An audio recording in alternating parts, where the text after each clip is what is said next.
Hey you, beer me for always. That's the way it should be.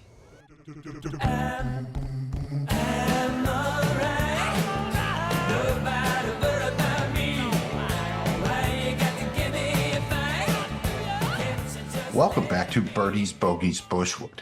I am Magnum, and I'm here to break down the 2026 Wyndham Championship taking place at Sedgefield Country Club in Greensboro, North Carolina. Thank you very much for checking out Birdies, Bogeys, Bushwood. The show is presented by Seize the Gap Fantasy Football. You can find our podcast wherever you get your pods, Spotify, Apple Podcasts, all of the good ones. Find our videos on YouTube. Find us on social media at Seize the Gap FF and on the web at seizethegapff.com. Very simple, very easy to remember, just like the flaps, FLAPS. Follow, like, and please subscribe. If you had fun, please hit the thumb. Please be aware that we are not affiliated with Draftkings, the Draftkings Sportsbook, or any fantasy website or sportsbook. All information, weather, and details are accurate as of August 4th, 2026. Before we get into the Wyndham Championship, let's take a quick look at what went down last week at the Rocket Classic. Shout out to Michael Bjornsson. He took it down at 18 under par. Really turned it on over the last 3 days, 64, 66, 63. Congratulations to him. The X-Man Xander Schauffele came in solo second at 16 under. Very consistent across all 4 days, taking a big step forward before the playoffs. We'd like to see that from him. Other notable names in the top 10, Hideki Matsuyama continued his recent good form. He finished tied for 5th at 13 under. Davis Thompson been playing well recently. He tied for 8th at 12 under, along with Patrick Cantlay, Michael Kim, Chris Kirk, Ricky Fowler, and Cam Young. So a bit of a logjammer there, tied for 8th. A couple other notable names. Keegan Bradley finished tied for 15th at 11 under. Tied for 20th at 10 under, we had Corey Connors and Russell Henley. Tied for 31st at 8 under, we had the young gun Jackson Koiven. Tied for 42nd at 6 under, we had Siwoo Kim. Really disappointed, was on the first page of the leaderboard heading into Sunday when he shot a 64. And then we had Spawn, the artist formerly known as JJ Spawn, tied for 50th, came in at 4 under. Good the first 2 days, shot 70, 72 on the weekend. That's not going to get it done. The cut wound up being 3 under par. Notable names to miss the cut included Jake Knapp and Ben Griffin at 2 under, Akshay Bhatia at 1 under, Chris Goddard at 1 over, and very surprisingly, Wyndham Clark at 5 over. No notable withdrawals during the event. Brooks Koepka did withdraw previously. He is in the field this week, so it seems like he's a okie dokie ready to go. Overall, it was fun. It was a lot of what we expected. It was a bit of a birdie fest, but there were some big swings, so solid enough. And I hope you like Don Ross Golf, and I hope you like Donald Ross Golf, because we're going to be doing more of that this week. We're going to get into the Wyndham Championship, starting with the tail of the tape. This is the 2026 Wyndham Championship. We are at Sedgefield Country Club in Greensboro, North Carolina. This is a par 70 golf course playing 7,131 yards, designed by Donald Ross. We have 145 golfers in the field. We got to the top 70 plus ties after 36 holes. At stake, we have an $8.5 million purse, about $1.5 million going to the winner, along with 500 FedEx Cup points. The 2025 champion is back to defend. Cameron Forever Young, he won last year at 22 under. Jamie G is not with us this week, so it falls to me to give you the weather forecast for the Wyndham Championship. I was hoping to squeeze in 9 holes before this rain starts. Certainly, Your Eminency. As always, please remember to get the latest, most recent, most up-to-date forecast before finalizing any wagers, any plays, anything at all that you have going on this week for the Wyndham. The weather is mostly good news this week. The forecasts look pretty similar across all 4 days. It's going to be mostly sunny, quite humid, fairly hot, winds between 5 and 10 miles an hour with chance of rain basically every afternoon. Thursday's got a high of 85. Again, chance of rain in the afternoon, called about 55% chance of scattered thunderstorms, winds in the 5 to 10 mile per hour range. Friday's almost exactly the same as Thursday, except the high is up to 86. Saturday, almost the exact same thing as Friday, high of 86, humid, cloudy, sunny at times, 55% chance of scattered thunderstorms in the afternoons, winds 5 to 10 miles an hour. Sunday, once again, just about the same thing. High is up to 88, partly sunny, humid, 55% chance of afternoon thunderstorms, winds again in that 5 to 10 mile per hour range. Not really much to take away here. I think the rain is interesting in that if it softens up the course a bit, that can make it play much easier. The greens are really the primary defense of the golf course, so I would look for the scoring to get a little bit lower if we do get some of this precipitation that's in the forecast. So I don't know that there's really an angle you can take on it in terms of individual plays. But if you were perhaps considering on betting on the wagering score, wagering on the winning score, something like that, I think it's a weekend where you could be going low. As far as overall thoughts on Sedgefield, we've seen the winning score between 20 under and 22 under 8 of the last 10 years. Especially with the forecast we are looking at, I don't see any reason to think it's going to be any different. You really want accuracy off the tee here, and it's not even just enough to hit the fairway. It's really about hitting the correct side of the fairway, so you have the proper angle into the green. Distance really is not much of an edge here. We have seen some pretty short golfers win this, so I'm primarily concerned with accuracy and placement off the tee. It is going to be a week where you're going to need to hit some irons, especially your wedges. I think approaches in the 100 to the 175 yard range are going to be fairly common. So I'm going to want guys who have been very good in those ranges.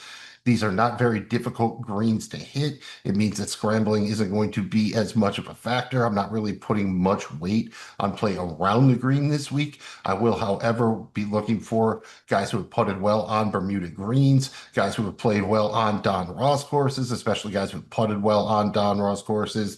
You're going to be able to want to make some birdies here, and you have a lot of par fours in that 400 to 450 yard range. So I'm also going to want guys who have excelled on those types of holes. This is a par 70, only 2 par 5s. Both are very gettable. I'm not really putting too much weight on that. I think it's just kind of what you have to do here to take care of business. You can get in trouble if you miss the fairways. It isn't the thickest rough in the world, but it is quite dense, very easy to catch the flyers out of there. Same kind of thing around the greens.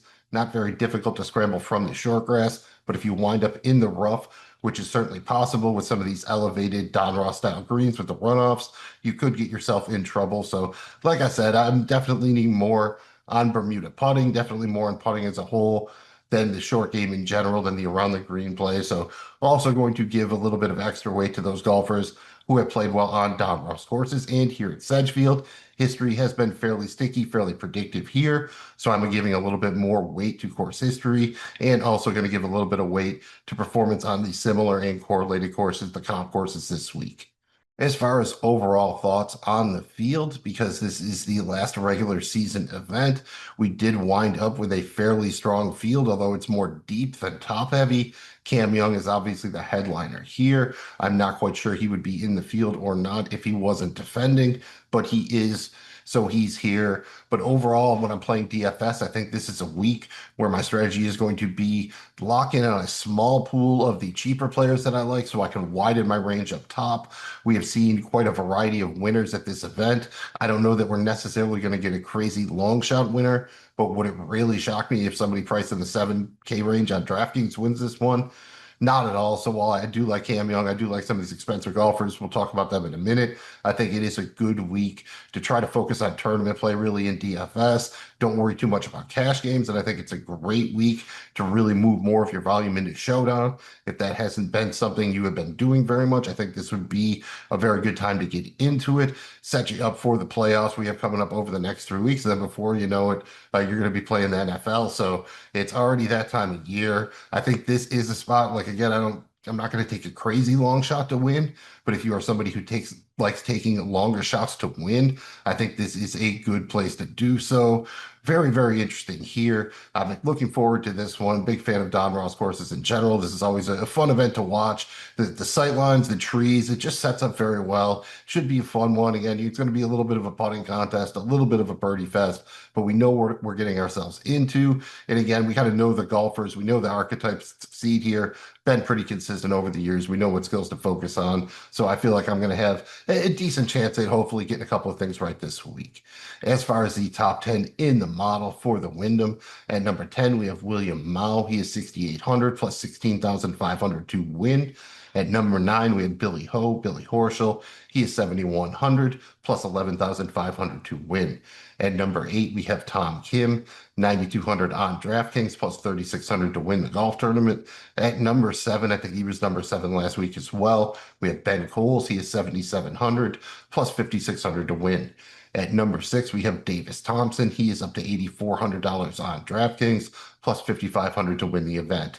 Getting into the top 5, at 5 we have Matt Wallace, 7,500 plus 6,400 to win. At 4 we have Ben Griffin, 9,100 plus 2,700 to win despite missing the cut last week. At number 3, Christian Bezuidenhout also was quite high in the model last week, $7,500 salary on DraftKings plus 6,900 to win the event. At number 2, Aaron Rye, he is 8,800 plus 3,100 to win. And then finally at number 1, not really a surprise, Cameron Forever Young, 10,400 plus 820 to win. Here on Birdies, Bogeys, Bushwood, we are down with the king.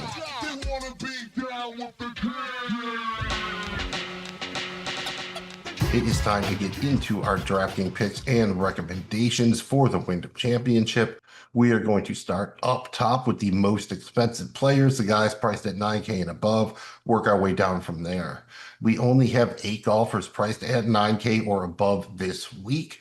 I think I can get behind most of the guys in this range. I will say my top 5 in this range, starting at 5, are Jackson Koivu at 5, 10,100, came in 12th in the model. Form is great. Ball striking is awesome. I worry a little bit about the play even around the greens here, but especially on the greens.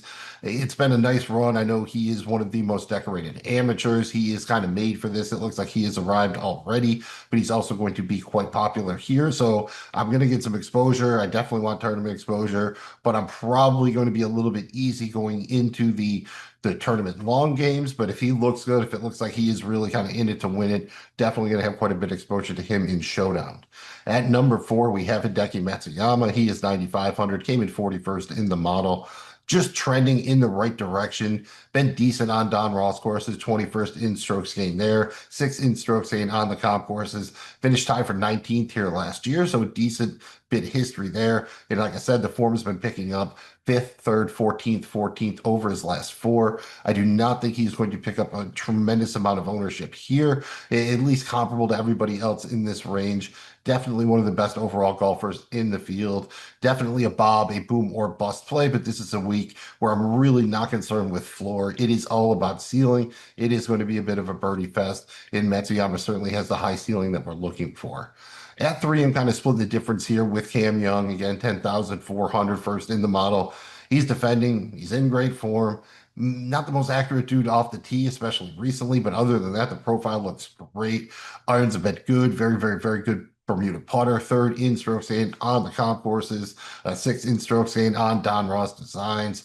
He is probably going to be the most owned, the highest owned player, despite being the most expensive player. That's why I have him at 3. It always scares me a little bit. It's not something I'm really wild about doing, but sometimes you just have to do it. I think if you are playing a cash game, he is probably in there. And I think it is probably most likely that he will be in my primary single entry tournament lineup. So definitely like Cam Young, but not quite as much as I like the number 2 guy here.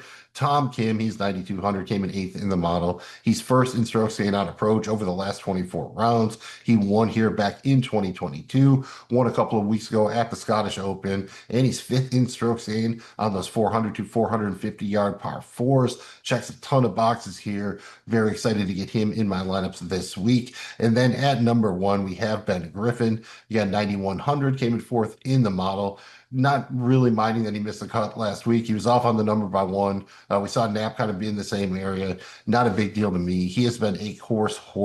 4 top 11 finishes over the last 3 years. He's had 3 top 11 finishes over the last 4 years here. 11th, 7th, missed the cut, and 4th over the last 4. Possibly the best Bermuda putter in the field. He's 4th in strokes gained on Don Ross courses, 3rd in strokes gained on those par 4s between 400 and 450 yards, 2nd in strokes gained on the comp courses. And again, the form isn't great. Missed the cut last week, tied for 59th the week before that. I'm honestly just hoping that drives down his ownership here. He is another guy I am pretty sure is going to be in my primary single entry tournament lineup. As far as showdown only plays here, Justin Thomas is 9,400, came in 48th in the model. His price would be a little bit different. All the showdown prices would be a little bit different, but I think his round one price probably pretty close to this. Hasn't been terribly consistent, but was on a good run before he went across the pond for the Genesis Scottish Open and the Open Championship. A great Don Ross player, 8th in strokes gained on Don Ross courses, came in 1st in strokes gained on the comp courses. So again, he's a guy I want to take some shots on in showdown, especially, and in some of the single round betting options that are available to you.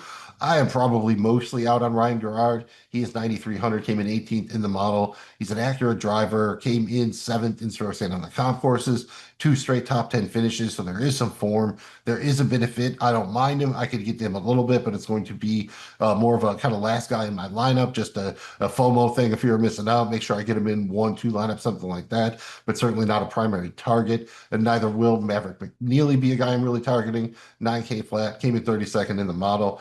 Great Bermuda putter, generally good off the tee on less than driver courses. He's been inconsistent. He's let me down when I've gone back to that well this season. So again, I like Gerard a little bit better if I'm choosing between the two. I might get McNeely in there in a lineup or two, but honestly, I like a lot of guys in the 8K, top of the 8K range here. So not a guy I'm going to get to very often.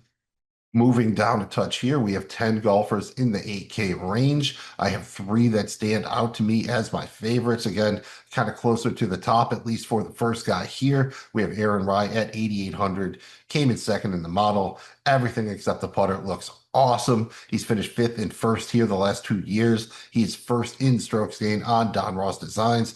Not a good Bermuda putter, but he is 18th in strokes gained on Don Ross courses over the last 24 rounds.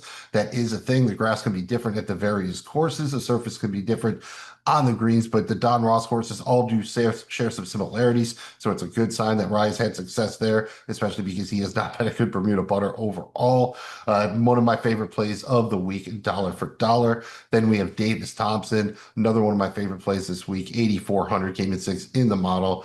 Irons have been very good lately. He's passing the eye test, 2nd in strokes gained on Ross designs, 10th in strokes gained on those par fours between 400, 450 yards, 20th in strokes gained on the comp courses, and he's finished 11th, 12th, and 22nd here over the last 3 years. He's finished 8th and 7th over his last 2 events.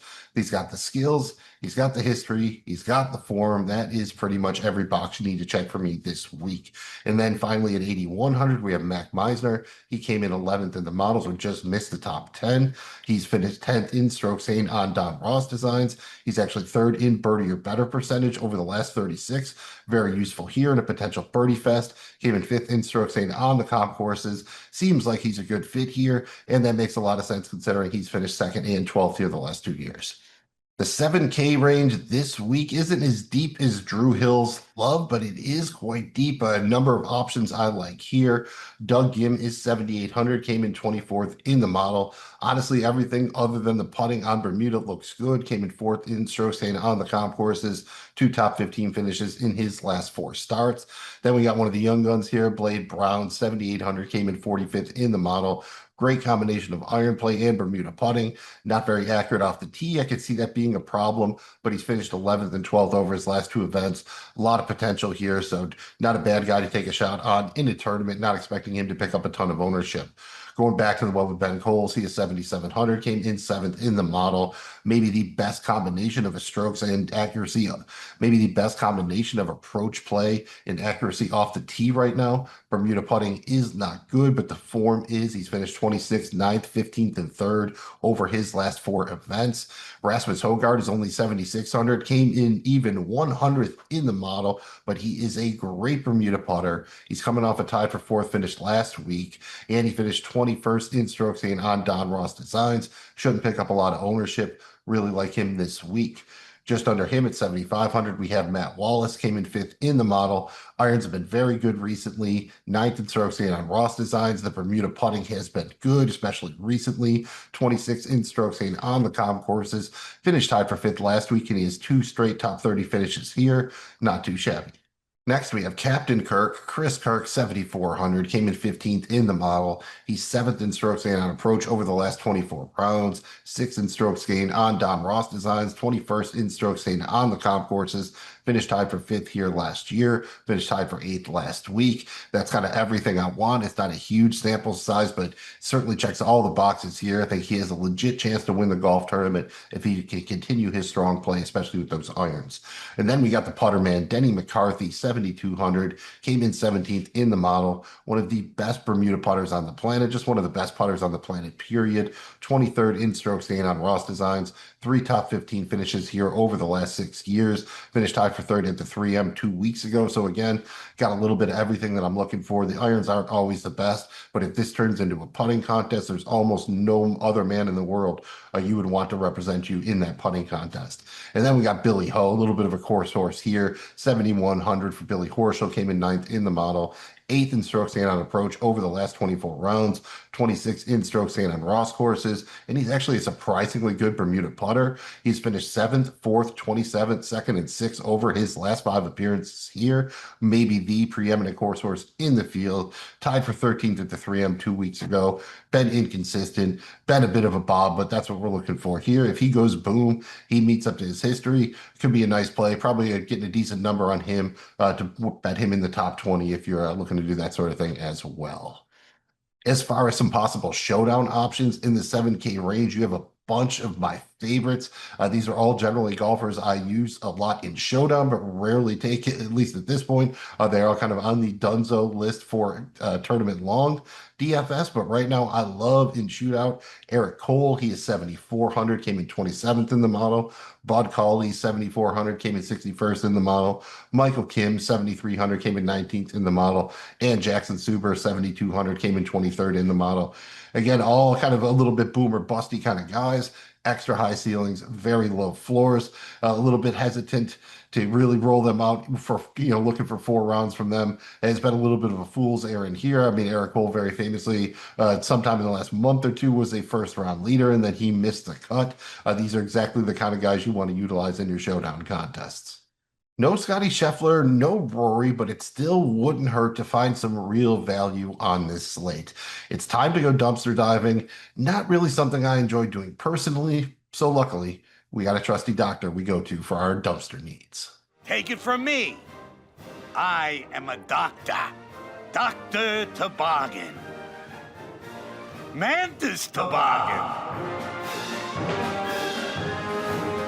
The doc has a few names on the prescription pad for us this week. First, there's Max McGreevy, 7K flat, came in 26th in the model.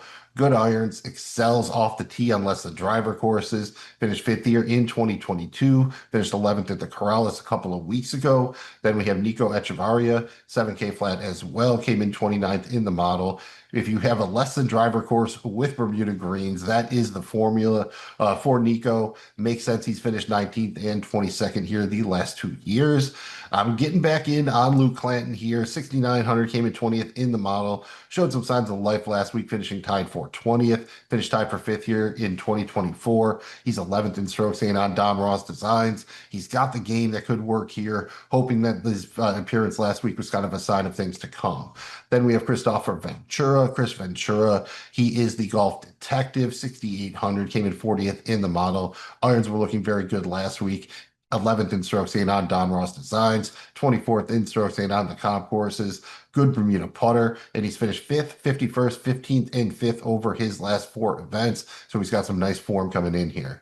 And then we have Mark Hubbard. He is 6,600, came in 28th in the model. Great Bermuda putter. Excellent wedge player, absolutely excels with a wedge in his hands, especially in that 100 to 150 yard range. Finished tied for 3rd here last year. So those are the doc's primary dumpster dive prescriptions this week. Max McGreevy, Nico Echevarria, Luke Clanton, Christopher Ventura, and Mark Hubbard. A couple of showdown specials here in the dumpster dive range from the doc. He's got William Mao, 6,800, came in 10th in the model. Accurate driver, great iron player, very, very streaky. Andrew Putnam, 6,700, came in 16th in the model. Again, accurate driver, strong history on Don Ross Designs. Patrick Fitchburn, also 6,700, came in 39th in the model. Again, solid on Don Ross Designs, finished tied for 8th here last year, 29th in strokes gained on the comp courses. And then Austin Smotherman, 6,600, came in 66th in the model. That is a lot of sixes, but he is an excellent ball striker. He's been the first round leader a couple of times this year. Definitely the kind of guy you should be utilizing in your showdown contest if you're trying to save some dough. So there's a couple of showdown recommendations from the doc. William Mao, 6,800, Andrew Putnam, 6,700, Patrick Fishburne, 6,700, and Austin Smotherman, 6,600. Maybe you're not down with the king. Maybe you just like placing a couple of wagers. If that's the case, you're in luck because it's time for Bet It, Bank It, Blow It. I'm gonna make my Monday.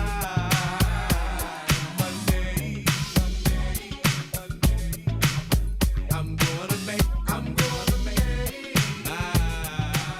Please remember, we are not affiliated with the Draftkings Sportsbook, but that's where we're primarily getting our wagers from. Everything is accurate as of August 4th, 2026. Here on Bet It, Bank It, Blow It, and Birdies, Bogeys, Bushwood, our preferred currency is the cricket coin. In cricket, we trust, so all of our wagers are in the form of cricket coins. First up, we have our position propositions. These are generally just some straight finishing position wagers. Last week, I took an O for it, first one I've had in a minute. Lost 250 cricket coins for the week, went 0 for 4. Jamie G went 1 for 4, booked a small loss of 45 coins, putting us down 295 for the week. I am now down in the quads for the season. I am down about 1,238 coins. Jamie G's down about 101, putting us down about 1,339 overall. This week, we will once again be making 4 wagers. We have a winner wager for 25 cricket coins, then a top 5 for 50 coins, a top 10 for 75 coins, and a top 20 for 100 coins. The 5, 10, and 20 are all including ties. Jamie G is not with me, but he did give me his picks via the electronic mail. For his winner wager, he's putting 25 coins on Ryan Garrard to win, plus 2,800, so 25 coins to bring back 725. For his top 5 wager, he is going with Aaron Rye, 50 coins on Rye, top 5 plus ties, that's plus 530, 50 coins to bring back 315. For his top 10 wager, he's getting a little bit of English on it. He's going with Harris English, 75 coins at plus 315, brings you back about 311 coins if Harris English can finish tied for 10th or better. And then finally, for his top 20 plus ties, Jamie G's putting his 100 cricket coins on Keegan Bradley, plus 164, so 100 coins to bring back 264.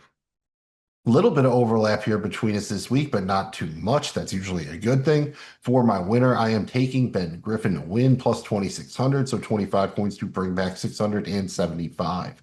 For my top 5, I am going with Tom Kim, 50 coins at plus 610, brings me back about 355 points. For my top 10, I'm putting my 75 points on Davis Thompson. That's plus 415. Thompson top 10 plus ties. 75 points to bring back about 386. And then finally, for my top 20, there's a little bit of overlap. I'm putting my 100 coins on Aaron Rye, top 20 plus ties. That is plus 128. So 100 coins to bring home 228 cricket coins. Next up, we have our matchup wagers. These are your 3 balls, tournament trios, groups, head-to-heads, all those sorts of things. Last week, I went 1 for 4, booked a loss of 118 coins. For the season, I am down about 373 coins on the matchup wagers. Only 3 offerings this week and not a huge menu as I'm recording this on Tuesday. Once again, I have 2 round 1 3 balls. These have been going pretty well for me. Again, both of these are round 1 only. If there is a tie, dead heat rules apply. First 3 ball is, again, round 1 only. Denny McCarthy plus 164, Rico Holy plus 184, and Sam Stevens plus 186. Love me the Denny McCarthy here. It might be more of a tournament long putting contest, but I can see him getting off to a hot start. So 100 coins on Denny McCarthy plus 164 brings back 264 coins. Second 3 ball again, round 1 only. We have Ben Griffin plus 132, Alex Mully plus 188, and Sepp Straka plus 230.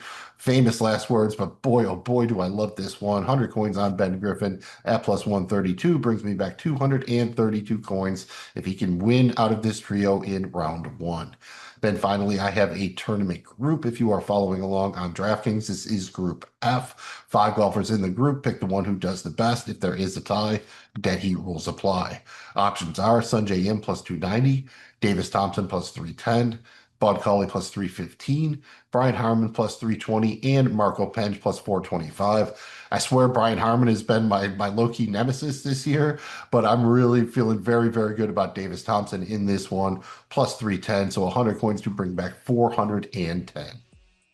If you're looking to make a big score, I'd like to welcome you to the Parlay Partay. You can win a lot of money, doesn't happen often, but when it does, we partay. The only thing is you need a parlay to get in the door. Last week I went 0 for 2, booked a loss of 200 coins. Jamie G went 0 for 1, booked a loss of 100 coins, putting us down 300 for the Rocket Classic. For the season, I am now down 545 points to the partay. Jamie G is down 100, putting us down 645 points overall. I have the only offerings this week. I'm going to start out with a 2-leg mixed finishing position parlay. All of these are including ties. Leg 1, I have Cam Young to finish in the top 10 plus ties, minus 102. Leg 2, Davis Thompson, top 20 plus ties, that is plus 128. Parlay them together, your odds are exactly plus 500, so 100 coins to bring back 600 cricket coins. And then I have the classic tripod. This is a 3-leg top 20 plus ties parlay. All 3 of these golfers must finish tied for 20th or better to pay it off. Leg 1, we have Ben Griffin at plus 120. Leg 2, Aaron Rye plus 128. And leg 3, Tom Kim plus 148. Parlay those 3 legs together, your odds are plus 1,200. So 100 coins returns 1,300 cricket coins. That would be enough to have a little bit of a partay. We like to close out our wagers with a little bit of this or a little bit of that. This is a little this, a little that, this or that. These are just some small 25-coin wagers that will change every week. Last week I went 2 for 5, booked a loss of about 35 points. Jamie G went 1 for 5, booked a loss of about 79 points, putting us down about 113 coins for the event. On the season, I am up about 348 coins here. Jamie G is down about 797, putting us down about 449 overall. First up has been a recent tradition. We are opening up with a tournament head-to-head. If there is a tie, no action. Your options are Hideki Matsuyama minus 138 or Ben Griffin plus 110. Jamie G is putting his 25 points on Hideki. 25 points at minus 138 brings you back about 43. And I love this one. I think Decky has tournament winning upside, but I absolutely love Ben Griffin here. Love the plus 110, so 25 points to bring back about 53. Next up, we have to put 25 points on will there be a hole-in-one in the tournament? No is plus 110. Yes is minus 138. And Jamie G and I are both going no. Yes has not worked out for us at all this year on the hole-in-one, so maybe it's superstition. Maybe it's just a better number. We're both putting our 25 points on there not being a hole-in-one at plus 110, so 25 points to bring back about 53. Next up, we have to put 25 points on the winning score. Then you have 260.5. Under that is plus 100. Over that, minus 125. And Jamie G and I are in alignment once again. We are both going under 260.5. That is plus 125 points to bring back 50 coins. Mentioned it earlier. It's hit this 8 of the last 10 years. The conditions look like they will be favorable for scoring, so I really, really like this one. Next up, we have our classic big guns versus the field. You can either have these 15 golfers or you can have everybody else to win. Big guns are minus 108. Field is minus 115. The big guns are Cam Young, Jackson Koivu, Matsuyama, Ben Griffin, Justin Thomas, Ryan Garrard, Aaron Rye, Tom Kim, Maverick Neely, Harris English, Alex Fitzpatrick, Keegan Bradley, Doug Gim, Brooks Koepka, and Keith Mitchell. So 15 golfers in the big guns this week. So maybe it's not a surprise Jamie G and I are both going with the big guns here. Minus 108, 25 points at minus 108 brings you home about 48. Next up, we're sticking with the young gun. No Shane Lowry here, so we're going to go with a Jackson Koivu finishing position. Wager 25 points on this. Your options are to win the golf tournament plus 1850, top 5 plus ties plus 370, top 10 plus ties plus 192, top 20 plus ties minus 104, top 30 plus ties minus 154, top 40 plus ties minus 230, and just to make the cut, minus 350. Jamie G is going to be a little bit more aggressive this week. He went top 20 last week. Koivu didn't get there, but he's still up in the ante. He's going top 10 for Jackson Koivu this week, plus 192, so 25 points to bring back 73. Last week, I took him to win. I like my logic there, but I am actually going to dial it back a little bit this week. I'm just going to kind of split the difference here. Give me Jackson Koivu, top 20 plus ties. That is minus 104, so 25 points to bring back about 49. And then finally, for our final this or that wager, we have to put 25 points on a long shot. Our options are, yes, there will be a playoff at plus 400, AJ Ewart to be the top Canadian at plus 550, Cam Young to be in the top five plus ties at the end of round one, that's plus 600, and then a triple chance, one of these golfers to win, Aaron Rai, Tom Kim, or Alex Fitzpatrick, that's plus 1100, and then a double chance, one of these two golfers to win, Ben Griffin or Maverick McNeely, that's plus 1500, and then finally, just straight up, Brooks Koepka to win, plus 4400. Jamie G and I, once again, in alignment here. We are both taking the triple chance. 25 points at plus 1100 brings home 300. Not quite sure what his logic is. Just gave me picks, didn't give me his notes. But for me, this was a case of I didn't mind the double chance either, but I already have exposure to Ben Griffin in a couple of spots, especially with my winner wager. So I like hedging a little bit here. I do really like Aaron Ryan Tompkin, especially. And I might be sleeping on Alex Fitzpatrick. I know he hasn't been the greatest the last couple of months, but he has been outstanding tee to green for the last couple of months now. I know the form the last couple of events hasn't been the best, but maybe I'm jumping off the train too early. Maybe now is the time to be jumping back on. Last but not least, it's time for our one and done recommendations for the Wyndham Championship. 8.5 million in the purse. Winner takes home 1.53 million. Look, it kind of is what it is at this point. If you are more than 6 million out, 7 million out, you're basically mathematically eliminated. I would continue to make picks, but yeah, you're not going to win. Perhaps you could cash. Make sure you know where the cash line in your contest is. If that's what you're playing for, make sure you are going to be very contrarian here because you need to make up ground on basically everybody. You're going to have to get really lucky. If you are up top this week, I think you play it pretty cautiously. I don't know that there's anybody here you're really saving for the playoffs.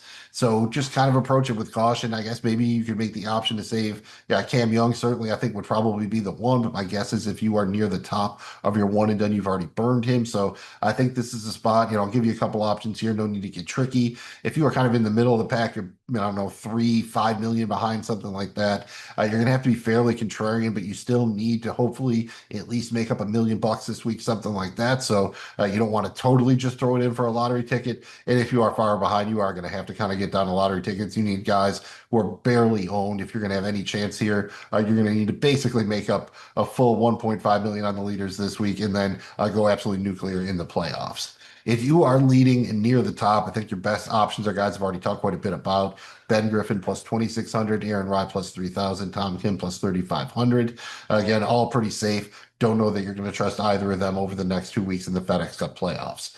If you are kind of in the middle of the pack, I think you can take a chance on Hideki here, plus 2,300 to win. My guess is a lot of people have used him already, so he won't mathematically be able to pick up that much ownership. Justin Thomas is plus 2,700. I think given the recent form, people are going to be scared off a little bit there. And then Davis Thompson plus 5,400, maybe my favorite play of the bunch in this range. And then again, if you are just far behind, you need to just try to spike something here to just give yourself a prayer to make up some real ground. I have 4 options for you. Blades Brown plus 5,300, Ben Coles plus 5,500, Chris Clark plus 7,400, and Denny McCarthy plus 10,500. Good luck to you. I know all one and dones are different. I am in one that does go into the fall season. Some do use the Tour Championship for things. So again, always a very good time to make sure you know the rules of your one and done. You should have known those already. But if you have any questions, make sure you look now before it's too late. The final order of business is to give our picks for our Birdies, Bogeys, Bushwood one and done contest. Last week at the Rocket Classic, Jamie G took the young gun, Jackson Coyven, looked good coming out, but faltered a little bit on the weekend, finished tied for 31st, brought up home about 57 grand.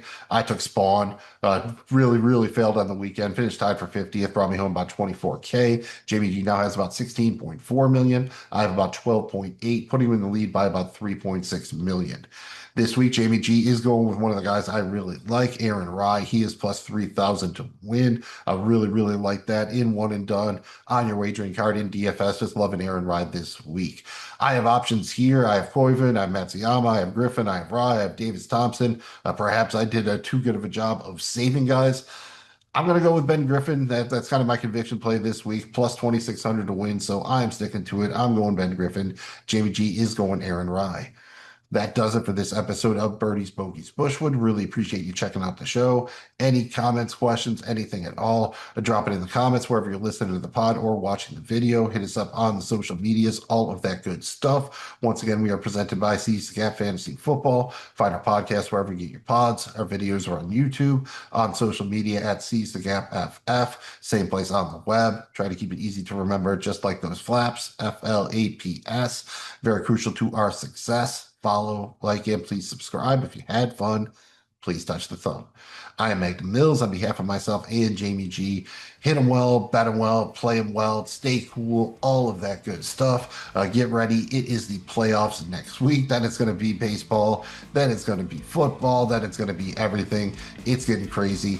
We appreciate you going along for the ride with us. So we'll catch you next week. Or if you're lucky, maybe you'll find us at the 19th hole in between. And rumbling in your heart comes not from below, for something beyond the clouds has hot wired your soul.